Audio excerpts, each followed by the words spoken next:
Welcome, I'm Denise Graves, and you're watching Opera America's Oral History Project.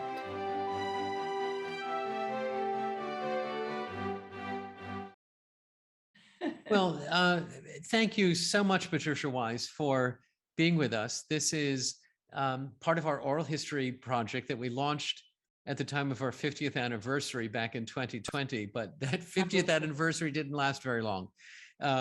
So we're catching up with ourselves and continuing this to really document the stories of people who have had great careers as singers, composers, creators, administrators over the last half century of American opera. And you are certainly one of them with such a distinguished career as a performer and now as a teacher. So thank you so much for taking this time with us.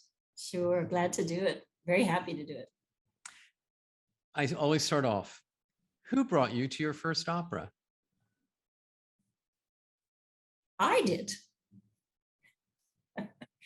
My very first opera that I ever heard, I was in the chorus of Madame Butterfly at the university that I had just matriculated into, University of Kansas in Lawrence, Kansas. Mm-hmm. And they had a fabulous music department and orchestra, which was kind of made possible by the summers of band camps and music and art camps that they had, which I had attended. So that I was from Kansas anyway, born in Wichita, Kansas. So I went to school there and they were doing an opera. And I thought, oh, that'd be fun. I'd never heard one, but I thought, you know, that's music, I can do that. So I tried out, got in the chorus, and that was it. But had you sung before in high school choir, in high school shows? Did you know you had a singing voice? Yeah, I did. I think my mother and father knew. My father was a barbershop quartet singer and director in our small town of El Dorado, 13,000. And it had an orchestra and a band. I played violin in the orchestra and choruses, of course. I was in choruses really more in high school, which was then in Great Bend, Kansas. That was in, but the music in Kansas, the music education was just top of the, notch or whatever. Yeah. So I was in the chorus, as I say, and I would go out in my, the wig and the makeup. That was exciting. I mean, I had done high school Gilbert and Sullivan performances. I sung in those, sang with those. So I knew that I could perform. I knew I loved to perform. I didn't like plays so much because I was scared that I couldn't remember the words. But with music, you can do anything. I didn't know that, but so I really had only sung in high school one, maybe two recitals with German and Italian. I found that I sang the very first aria I probably sang was Non so più so cosa faccio. My teacher didn't know what I was. And I also sang on that same recital, Gilda's aria. And Caro nome. And of all things. And I listened to recordings of that. There is actually a recording out of that Jose Carreras did back when it was in the 70s or something. And I listened to my voice on that, and it sounded exactly like my voice on that high school tape. It sounded exactly, even the phrasing. Wow. It was in Texas that happened. And I probe this about your early singing because I know that within 2 years of that Madame Butterfly performance, where you were a chorister and where opera became your focus and your interest, that 2 years later, you were making your debut at Lyric Opera Kansas City as Susanna in The Marriage of Figaro. And from thinking that, gee, I really like opera, I want to be a singer, to making your debut at Lyric Opera Kansas City is a remarkable feat. How did that come to pass? I thought it's no big deal. Doesn't everybody do this? I think they thought I was a ditz. I was in a music education, not that it's, that are credentials for a music education degree, but back in the 60s, your father said, sure, you can major in music, but get an education degree, something to fall back on. I said, okay, Daddy. So did that and minored in voice. And right away, people knew who I was. They were kind of watching me, but I don't think they really took me very seriously for some reason. I don't know to this day why they didn't take me seriously, but maybe because I didn't take myself seriously. It was just all so easy. It was always so easy for me. So my Wow. teacher, she didn't have much to say to me either. She said, lift your palate. And that's all I remember. I don't, it just came naturally. And so, yeah, I knew then that Madam Butterfly was my life goal. I had to get on that stage. I had to have an orchestra behind me. I had to sing the lead role. With any luck, I had to die. And all the rest, mad scenes and all of that. I heard that there were mad scenes in opera. I didn't know about that. The other thing Wow. I learned right away as I was a freshman was Fiordeligi's aria, Come Scoglio. My teacher gave that to me. Thank goodness. But that is no beginners. That's no No, appetizer. That's the main no, but course. she heard something. Yeah. And she didn't nurse me along. Oh, now your voice has to grow. She said, let's try this. And, in my later teaching, I didn't challenge my students with Wagner or anything. But if I heard something that they had, I threw something challenging at them. And my teacher just had an eye on me. So my teacher was Miriam Stewart Green. She had come to New York with a voice like Flagstadt's voice, a big soprano voice. And she performed at the university too. I became her favorite student after Joyce Castle, whom you know. Yeah, absolutely. Joyce Castle studied with her too. So she nurtured me, and the other people who nurtured me, Clayton Crable, who was the director of the choirs, and Robert Bastian, who conducted also at Santa Fe Opera for many years. I don't know if you got to know him. Probably not. But they, in the background, I had no idea if they were talking me up or what was happening. But suddenly somebody said, there's a soprano that got sick and they're doing Marriage of Figaro at Kansas City Opera, which was just, a half an hour drive up the road from Lawrence. And I said, yeah, when is it? And they said, I think 6 months, 6 weeks away or something. I don't know. It was something ridiculous. Maybe I had more than that. Must have had more than that time. But I was always a very fast learner. So I found myself on the stage at the Lyric Opera in Kansas City, singing Susanna in English. In English. With colleagues that were much older than I was. Sure. I mean, necessarily so. You were barely out of college, if that. I was still in college, strangely enough. I was actually doing my student teaching at that time. It was in my senior year that I did that. Well, I think performing Susanna in the Marriage of Figaro is a good senior project. Oh, yeah. But only 2 years later, you were at New York City Opera singing Rosina and the Barber of Seville. So again, this remarkable trajectory. How did you come to be discovered by City Opera in your early 20s? Well, let's see. I got married, I think, when I was 21, and that was time to come to New York. And I found that I wanted to go to New York. I knew that because I had spent 2 summers at Santa Fe Opera. Right. After my junior year and after my senior year, both in their apprentice program. In their apprentice program, certainly.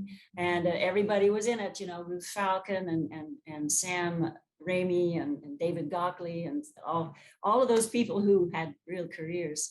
And there I was kind of thrown in the middle of all these people who were mostly from the East Coast. And but I just felt comfortable. I felt so confident in my own talent, always, and in my own ability to learn.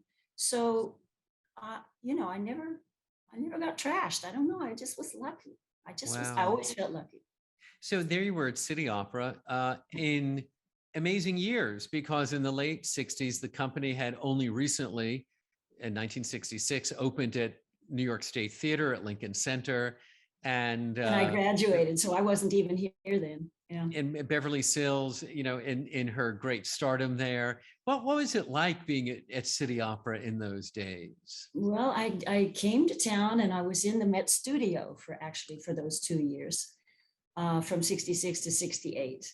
And so, of course, when I was at the Met studio, and I had met some coaches out at Santa Fe, and evidently they talked me up. So I was, always go out on the road over in Brooklyn and so forth with Sam Raimi and some other people. We were doing our things, all of the names that everyone got to know. A lot of those people stayed at the Met. Many of my colleagues stayed at the Met, or stayed in New York, or stayed in America. Anyway, people heard of me, and John Gutman, who was there at running the program. It's the Lindemann now, but back then it was the Metropolitan Opera Studio program. I think he talked me up to important people. He never told me about it necessarily, but he said, go talk to so-and-so, go talk to them. Before I knew it, in another year and a half or so, I had an agent, Herbert Barrett. And I just thought, doesn't everybody? I didn't know. So I had an agent, and I guess I sang for John White and Julius Rudel on the stage over there. And they said, we'd like you to come in the fall. But before then, we'd like you to come over here to City Center, was it called, where they used to be? Yep, City Center. Yeah, and sing Pirates of Penzance. So I learned Pirates of Penzance, and John Stewart and I sang in that down there and did our run. And then I came over to City Opera in the fall, and they said, we'd like you to do Rosina. So it was just like, okay. Wow. So let's pause there for a second, because I mean, clearly the Young Artist Program, Santa Fe for 2 years and the Met Opera Studio for 2 years, clearly these played a really important part in your development as an artist, in your career development, both performing experience, stage experience, and connections. Clearly, Absolutely. these were really important. I was so lucky, and that came from my university and those people who knew the right people. Wow. I was so lucky. Now, one of the things that I note is that, of course, your Marriage of Figaro in Kansas City was in English, but I think your Barber of Seville at City Opera was also in English. It's also in English, yeah. And here, you've had an international career. What was there value in having some of your early work in English? Probably. I mean, I can say probably because my Italian wasn't that good. I had studied Italian in college. I didn't know a thing about German or anything else. And yes, I'm sure it did, because it imbued me probably with the character without my having to delve in and translate and everything. So yeah, absolutely. It certainly did help, I'm sure. Yeah. Certainly, I mean, Kansas City did everything in English at the time. Of course. The City Opera was somewhat mixed. There were more companies at the time that performed only in English. I think Sure. Yeah, believing that for audiences who were new to opera, that having it in English might be helpful. But for young artists to connect with the characters directly and without translation. That actually was a plus. I never really thought about that, Mark, but that was really valuable. It certainly was. I couldn't wait to do things in the real language, though, because I loved languages and I wanted to learn languages, and I wanted to go out. I wanted to go where the life was in opera. I wanted to go to Europe. So, but I was very happy to stay and learn at home, so to speak, in New York. And so I didn't go out and do all of the auditions that a lot of singers do, and I never did the Met auditions because I was doing an audition in Dallas that I won at the same time they were doing. I would have sung for those Met auditions, and I would have encountered a friend who was not a friend at the time. I didn't know her, Flicke von Stade. Sure. She won it that year, I believe. Yep. So I'm glad I didn't go, because I wouldn't have won it if she was in there. But I kind of jumped in and started performing rather than auditioning. I did a lot of auditions, but I won most of them, actually, money. And when I was in college, this was all in college, and I had my first ride on an airplane to Midland, Texas, where I performed with the orchestra. Also, my place I was born in, Wichita, Kansas, I also sang with the orchestra, Les Nuits d'été. So anyway, it was valuable that I performed in English. Absolutely. So Europe. And I know that you made a Royal Opera debut in 1971, Glyndebourne debut in 1972. Um, what what made you pack up and head to Europe? Well, let's see, the first time I ever went to Europe, trying to think of that, that was, I had just learned Italian in college. So I wanted to get going on, and I think I was on my way to Israel. Yes, that's another story, but I was on my way to Israel to sing Michaela in the uh, orchestral performances with, I'm trying to remember the tenor. The tenor was Placido Domingo, and I think Zubin Mehta was the conductor, Oh my and word. the I don't know if you remember the name Katie Christensen. We became friends, and she was in the cast. And so I was going to sing Michaela. I'd never sung Michaela. I'd sung arias in French. So on the way back, no, on the way over, first time I ever crossed the ocean, we landed in Rome, and I stayed there for 7 days so I could practice my Italian. And I almost had a heart attack when we started to land in Rome. I can't remember when I've been more excited. I mean, I had to see the world. I always wanted to see the world, always. From Kansas, from Kansas, they call me. So I got with them, and then I went to Israel, and then I saw all those things. I had adventures with Israelis who took me all over Israel in their cars to show me the sights. And that was like eye-opening, and the Bible and all of those stories, Yeah. there we were. And then I flew back. I think that's when I flew back over London and got an audition, had an audition because of the people in the cast there with me, with an agent in London. And a year later or so, that's when I got the call. I was sitting in Houston, Texas, with my husband, and he said, come Mark's calling. And we both laughed. I said, what do you mean? Well, Marilyn Horne was supposed to sing Rosina, mezzo version of Rosina in the Barber Seville. And they heard you audition last year, and you did the aria, and they want a soprano, and they want you. So I got an airplane and went over.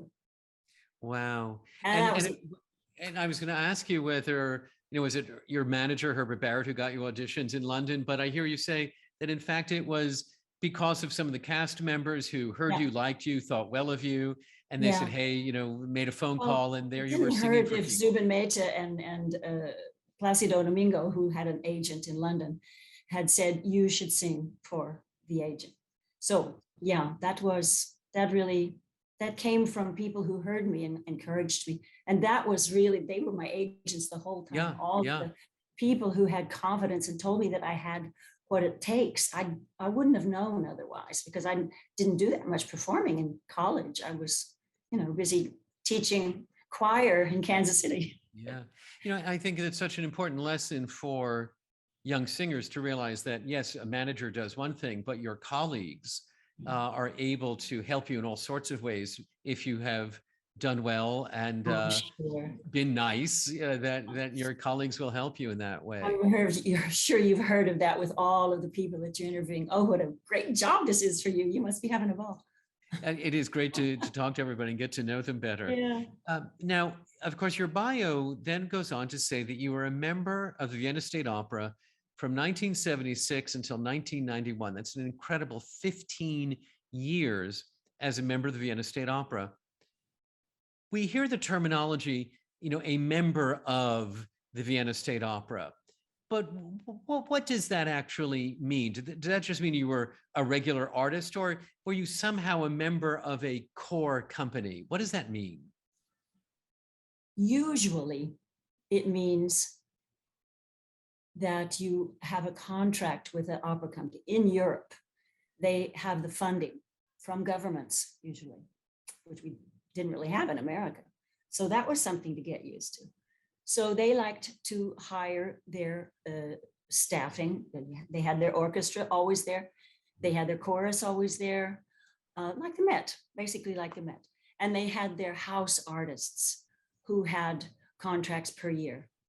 I never in my professional life signed a house contract. Okay.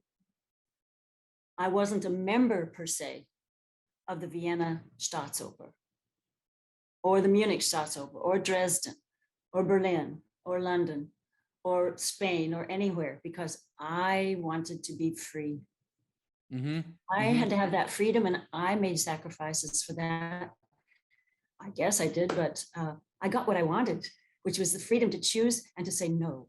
And I didn't have to just jump in and do, the second soprano on the left. I did some of that, of course, early on. Once I jumped in, I learned poussette overnight and sang in a city opera, I think it was, when Beverly Sills was singing that wonderful Manon. Oh, gosh. Yep. Yeah, she was such a great Never Manon. to be forgotten. But that's interesting. So, of course, if you were a member of the company signing a contract for a season, you more or less do what you're asked to do. It isn't a choice of opera by opera. Do I want to do that or not? I was not going to do that. So I sang just very quickly. I'll say I sang for Vienna, I sang for Munich, I sang Berlin, and I sang for Hamburg. At that time, now they're quite famous, and they were then too, actually, for the heads of the companies in each town, so to speak, and or each town, in each opera capital. And each one offered me a house contract, every one of them. And they took me by the elbow afterward. And he said, Patricia, we really like the way you sounded today. I'd like to offer you a contract at the house beginning then and then. And I said, how does that work? And they said, well, you'll be on our roster. Roster. I didn't like that word. You'll be on our roster and you'll get this much and so on and so on. And I very quickly understood what that was going to mean. And, I said, thank you very much, Mr. Famous Director, but I'm not interested. I don't want to be gone from my home in America for 6 months or over 6 months a year. So I'll be happy to come as a guest. They were nonplussed, but I got my way eventually. Wow. And, and you were awarded the title of Kammersänger in Vienna, which is an incredible honor. And you did that not as a member of the company, but as a regular for 15 years. That's right. Guest artist. Other people do that quite a bit when they're very busy with a lot of European and German-speaking houses. Wolfgang Brendel, for instance, a colleague of mine then, and also at IU because he teaches at IU now. If they were beloved members of the house, they could get that. It wasn't only that you sang at that house for 25 years or so. I mean, those people usually get a Kammersänger award too. So I don't know, they just appreciated me, and I had sung there 15 years and they said, well, let's do it. So it's fantastic. I was really fortunate.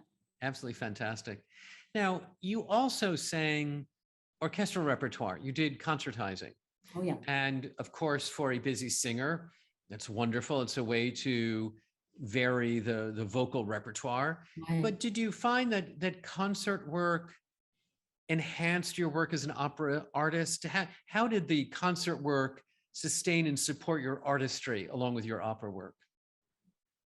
That was kind of the brains of a singer, the challenge and the brains, and also carrying that particular repertoire over a whole orchestra with a huge audience. I mean, you know what the Colosseum's like in London. Sure.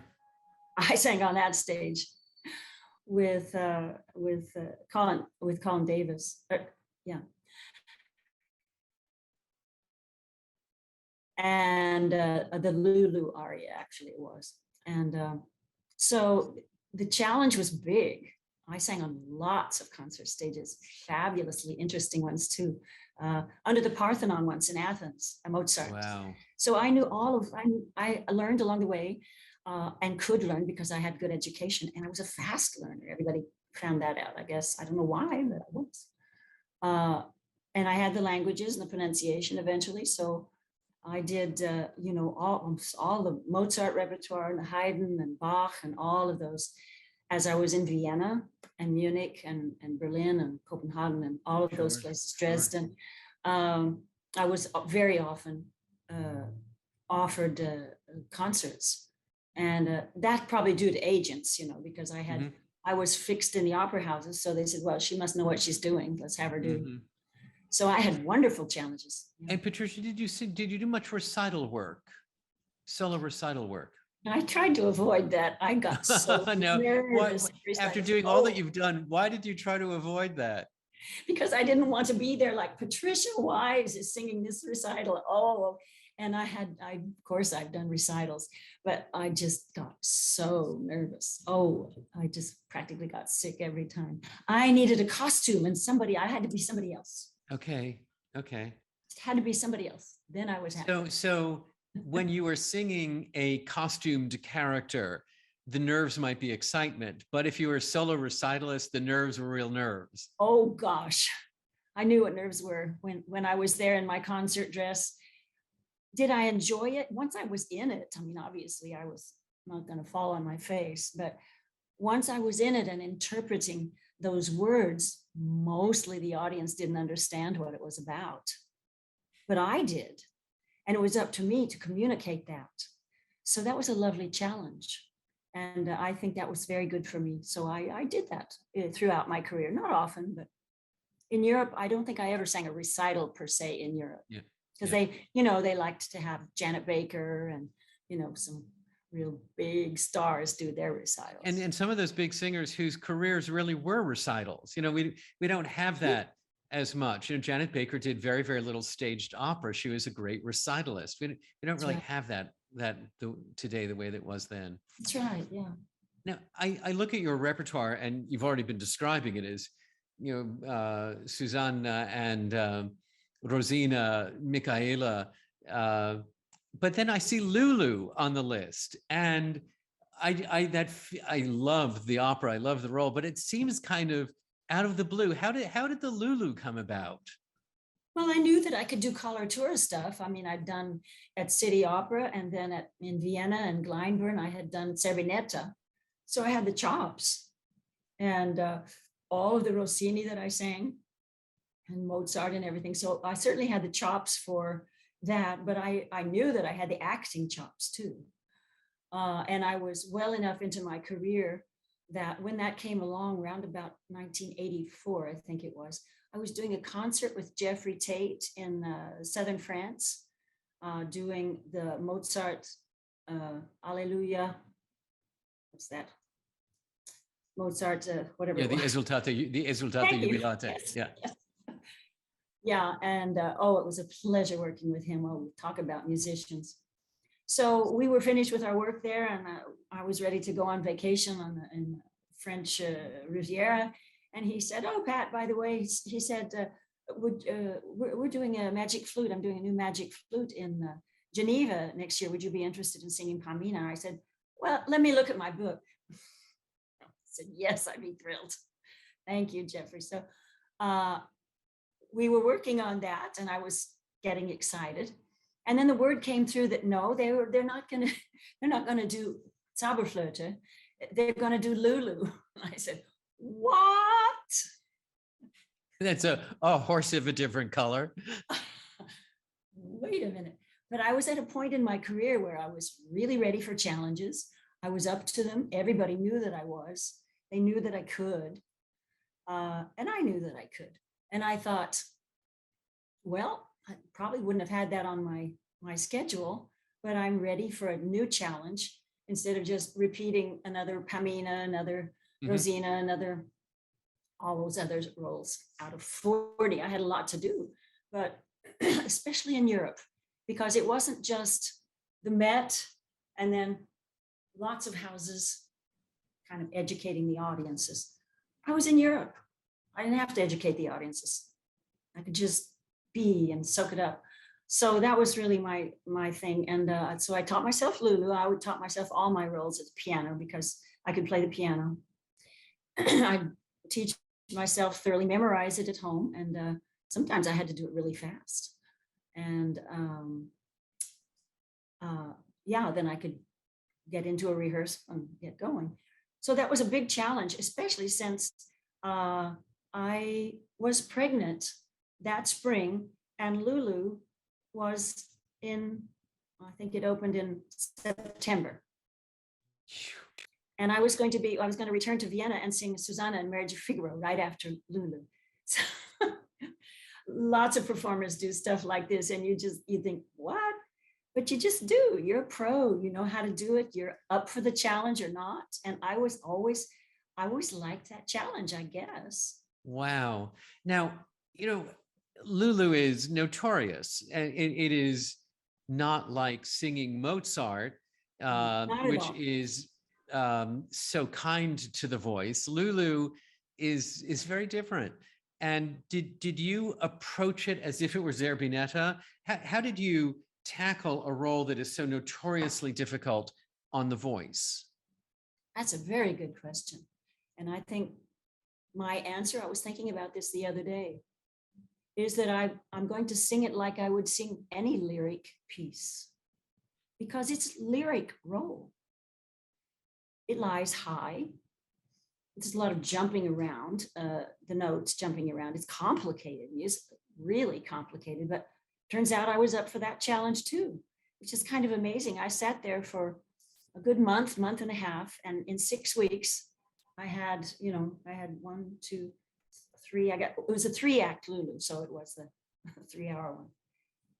And I'd work on one for 4 weeks and have it pretty much memorized, and I'd go to the next act, So by the time May came along, and my daughter was born on the 23rd of May in 85, I had that role learned, and I was well into brushing up my Susanna in Italian, because I think the last time I had performed it was in English, in Kansas City. So I had a pillow over my stomach for sitting at the piano for the Lulu learning for that month. So time out here. Yeah. May, June, July, August, September. So you were in rehearsal for Lulu 3 months after you had delivered your daughter. Yeah. 2 months. Okay. I just wanted to have that for the record. Yeah. I took the nanny with me, and we were in Geneva. So it was great. It worked out beautifully. And so Jeffrey was conducting, obviously. And I remember who the director was. I did quite a few Lulus. I did 7 different Lulus, 7 different productions, I think it was. Dresden and London, and London was a concert performance. Because Lulus don't grow on trees. I mean, once you know the role and you do it well. They hired me a lot. So that was fun, going around Europe doing Lulu. Pretty soon they said, do you do anything besides Lulu? I said, yes, I'm singing Gilda in Madrid next week. And Lulu and Lucia I was still singing too. So now through all of this, was there a role model? Were there role models for you? The kind of either career you wanted to have, or people who were mentors, even if they were just mental mentors and not actual mentors? Were there role models for you? There were probably a lot. I would say one of my first role models probably was Beverly Sills. And then a lot of singers that I never got to know, like Roberta Peters. Sure. And Riri Grist. I heard them, but I never really saw them. Well, I did see them once or twice. So yes, they were role models, and I could see how musical they were and how free they were vocally and how much fun they were having. Yeah. So I had role models early on like them. And then of course the colleagues that I worked with professionally in staging rehearsals and so forth, learned a lot from pros like Hans Hotter was my Shigoch in Paris. And just some really memorable colleagues that I never stopped learning from. But by that time, it was always, I was well into my career by that time. So it was just enjoyment of the collegialität. Yeah. Just And of course, enjoying matching wits. those are our wonderful musical colleagues. Was there anyone who gave you career advice? Was that Herbert Barrett? Was it managers? Where did you get the career I'm advice? sure they did. Yeah, I'm sure they did. They said, show up on time, and that was never a problem. Career advice, my teachers. My last teacher was I'm sorry, just dribbling. It'll come back to you. Anyway, yeah, certainly teachers gave me the best advice along the way, and coaches, of course. I really owed so much to each and every coach. Wow. Came along, and their patience with musicians and with singers, oh, those singers. So on to teaching. Margaret Harshaw. Sorry. Margaret Harshaw, there you are. Wonderful teacher. Wonderful. A teacher, Margaret Harshaw, you now a teacher. So Indiana University, and was that transition sudden where you decided, okay, I'm done singing, I want to teach? Or did they lure you into teaching? Did you put one foot in to see what it was like? How did you become a teacher? I saw that the roles that I loved singing were not going to come down the highway as often as they did. So it was time to transition. And the opportunity came up as I was still singing in Europe and South America, and still had quite a few contracts, Dresden, Munich. So they asked me to come over and try out, and I said, okay, let's see what that's like. And it happened to be the best university for opera and singers in the United States, I was told. And I knew it was a very, very good. I mean, it was comparable to Juilliard, I was told. So I thought, well, that's good. I'm not sure I want to be out there in Indiana, but we'll go see. So I looked at some other places, and my daughter at that time was 10 years old. And I thought, and she had been going to an American school in Vienna. So I thought, that'll be good. It'll be an easier place to raise a daughter than in Boston. I was considering Boston and a couple of other places. So that's what was kind of, in a way it was sudden, but in a way I was looking for it always because my career had been really long, a good 35 years of constantly. Well, when you start that young, yes, absolutely. Yeah. So I wasn't missing anything. I was continuing to sing. As I said, I had contracts, and even out there, I sang with the orchestra, and I could sing whatever I wanted to, Christmas programs and so forth. But I didn't like that so much because I was an opera singer. Right. So when I went, I promised to do a Merry Widow for to be a kind of they wanted to show me off or something as new faculty. So I worked with the students, but that was the last role I had to learn. Not every singer is a good teacher. What does it take to be a good voice teacher? Ears. Good ears, I think. And patience.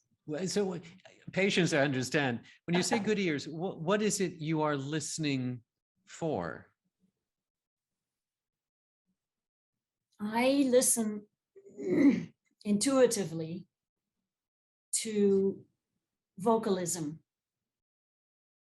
My brain and my ears hear how it's being produced, and I know what to do, and I know how to correct it.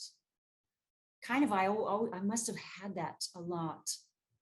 I don't think I actually learned it. I had taught a lot, actually, not a lot, but I'd always taught privately, and I gave master classes even when I still lived in Europe. So I knew I could teach, obviously. And obviously when they wanted to hire me, they wanted to know, can you teach? And I said, well, sure, I can teach. So I showed them I could teach. But it's that I'm trying to think of the word. It's not intrinsic. There's a word for it. it's that Intuitive? no, it's intuitive is something else, and that's also important, of course.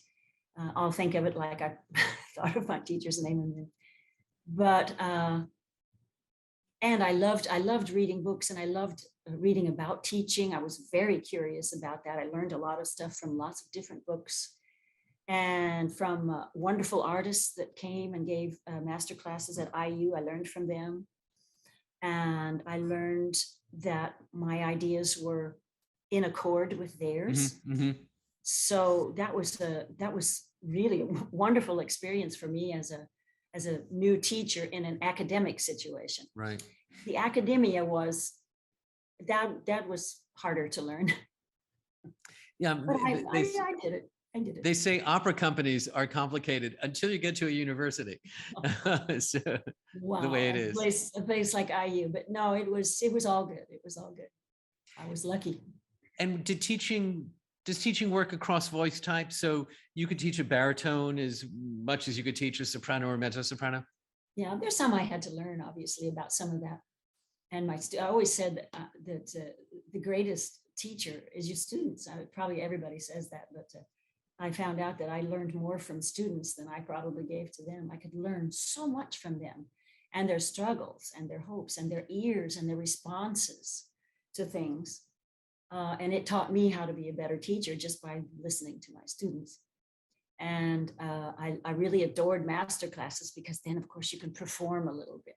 Right. I always love to perform. As you know, we all love to perform, we teachers. But yeah, I had a couple of countertenors and I had some baritones. I think I might have had a bass at one time. But it was just a question of listening to how they were singing and having my instrument tell me, I know what they need to do here. They need to lift, or they need to keep their jaw free, or whatever, because that's what I would do. So I just kind of told them what I do, and evidently, and I have pretty good confidence that I knew how to sing because I could prove it. Yep, for sure. Now, you must still be asked for advice so frequently, given the scope of your career, the scope of your repertoire. Are there themes to your advice? What are the things that you try to impart to young singers today? It's hard, isn't it? Today. It's a little harder today. But that challenges us as teachers and as mentors even more to give them the courage and the hope and hopefully the places that they can perform. I just like to say, perfect your instrument for your own soul. Keep perfecting, never stop. I know that I always tell them, if it's true, that their voices are beautiful. That was a beautiful phrase you just sang. Now sing the rest of them like that one, or put your heart into it.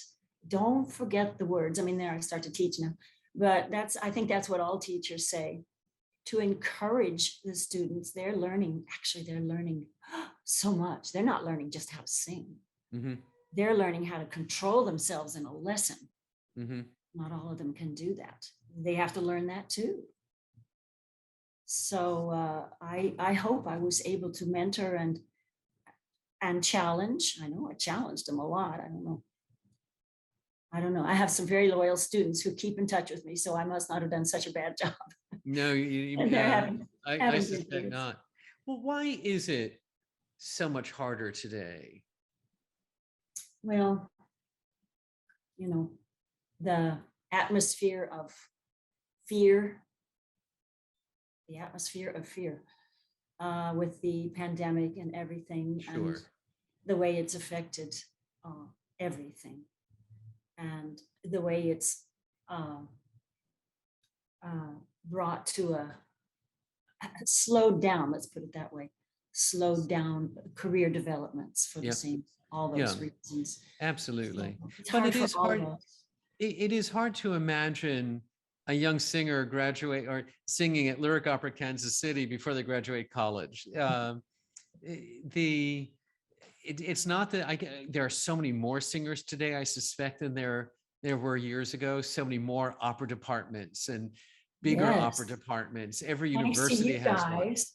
I mean, opera has grown since Opera America has started. It's just, I've noticed and attended a couple of meetings along the way from my university. And there has been, you have brought so much out into the world of young singers, to them and for them, that many, many young careers have been established.